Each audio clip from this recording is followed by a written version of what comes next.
Next, we're going to discuss a number of different examples of the substitution method. So the first example that we're going to look at is the integral of e to the sine of x times cosine of x dx. Now right away when you're looking at this, you'll notice that cosine is the derivative of sine.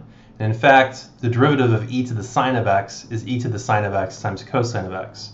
So hopefully this is pretty obvious how to approach this. The antiderivative is just e to the sine of x. However, let's look at it a little bit more closely using the substitution method.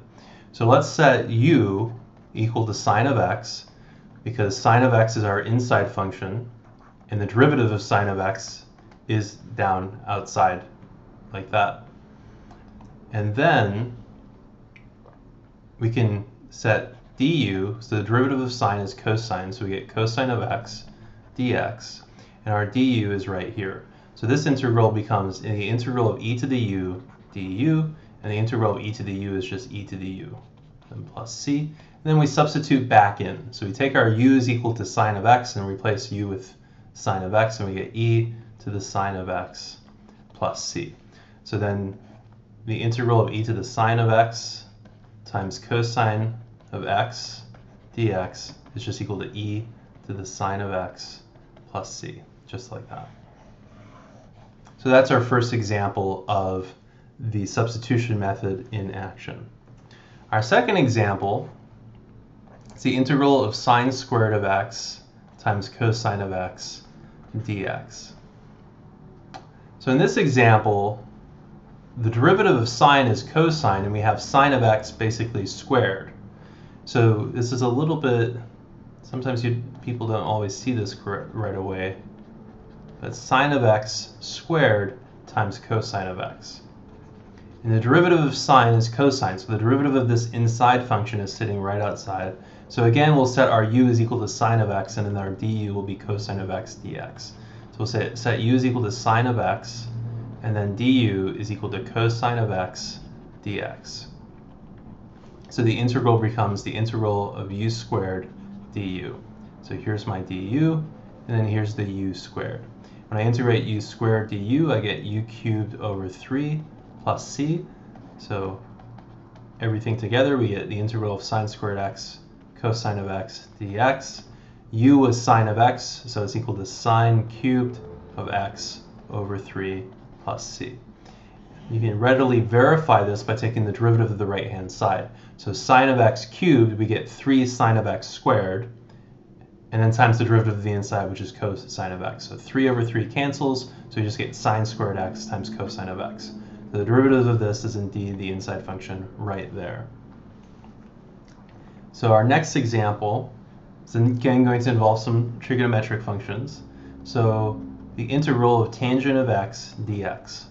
Now the first thing to recognize here is that tangent of x is really sine of x divided by cosine of x. So now we can recognize this as sine of x over cosine of x. We have to choose what our u and du is. Well, the du has to affect, be part of the dx. So the trick here is to think of the du like that. So the u is going to be cosine of x. So u is cosine of x. So therefore du, derivative of cosine is minus sine of x. So I have the sine of x, just not the minus sign. So I needed to get an extra minus sign in there, so we get it's equal to minus the integral of du over u. So that's minus the ln of u plus c. And when I substitute u back in, I get minus ln of cosine of x plus c. Now, a ln of x is equal to ln of x to the a. So when you have negative ln of x, it's just equal to the ln of the reciprocal of x, x to the minus 1. So this minus sign can go inside and reciprocate the cosine of x, so we just get ln of secant of x plus c. So that's probably, a nice way to write that. So the integral of tangent of x dx is just equal to the ln of secant of x plus c. And it's equivalent to the negative ln of cosine of x. Our final example, suppose we have a rational function suppose in the denominator I have 3x to the fifth plus 2x cubed plus 8x squared plus pi. And then up on top we have 30x to the fourth plus 12x squared plus 32x. So suppose I want to do this integral right here. So at first this looks like it might be a little bit challenging, but then you realize that there's a relationship between the numerator and the denominator, and that the numerator is just twice the derivative of the denominator. So again, we're going to set the denominator equal to u. So u is equal to 3x to the fifth plus 2x cubed plus 8x squared plus pi. And then our du is going to be 15x to the fourth plus 6x squared plus 16x, and then all times dx. And here we have 30x to the fourth instead of 15, 12x squared instead of 6, and 32x instead of 16. So the integral becomes just twice the integral of du over u, so that's equal to 2 ln of u plus c.